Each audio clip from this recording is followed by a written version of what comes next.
Good morning. I'm Michèle Flournoy, the CEO of the Center for New American Security, and it's my pleasure to welcome you all here this morning to discuss an incredibly important and timely set of topics.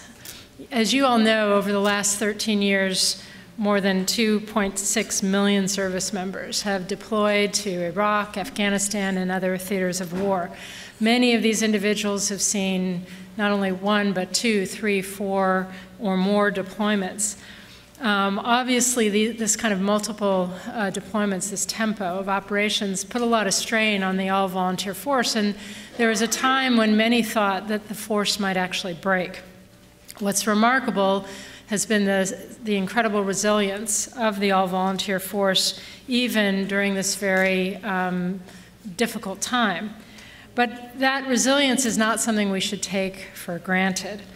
As our military begins to reset and look to the future, it's worth reflecting on the lessons we should learn from the past 13 years and whether the design of the all-volunteer force needs to be rethought in some ways.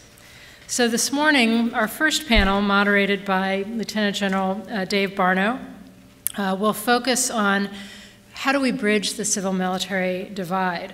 Again, as many of you know, only 1% of Americans, less than 1%, actually serve in the military. Only about 5% have any direct ties to someone in the armed forces.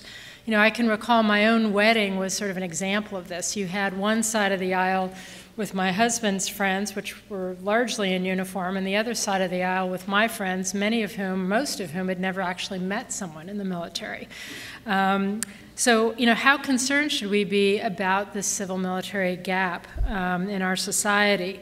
What are the implications? And how do we bridge the divide, especially as we have so many post-9/11 veterans returning home, transitioning back to civilian life and to their home communities?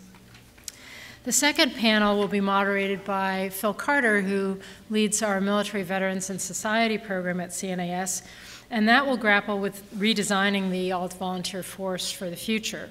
So what are the lessons we should have learned about the force?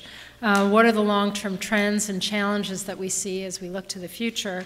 And what kinds of reforms should we consider to ensure that we can recruit, develop, retain, and afford the best military in the future? After the two panels this morning, we have a real treat, and we're honored to welcome General Dempsey, who will be giving a keynote address to our conference. And I should note that this conference is really the launch of a new line of research for CNAS on the future of the all-volunteer force. We're going to be seeking to frame the key issues, elevate the debate on this topic, and come up with some strong, actionable recommendations for leaders in DoD and also in the Congress. So we know that today our work will benefit enormously from the dialogue we hear from our panels and with all of you this morning. Lastly, let me just say a word of thanks. This conference would not be possible without the support of our partners, PenFed, the Pentagon Federal Credit Union. Many of you are probably customers of PenFed. They've been serving members of our military for many, many years, and just again, thanks to PenFed for the partnership and support to make these proceedings possible. And with that, let me turn it over to Dave Barno. And again, thank you all for coming this morning.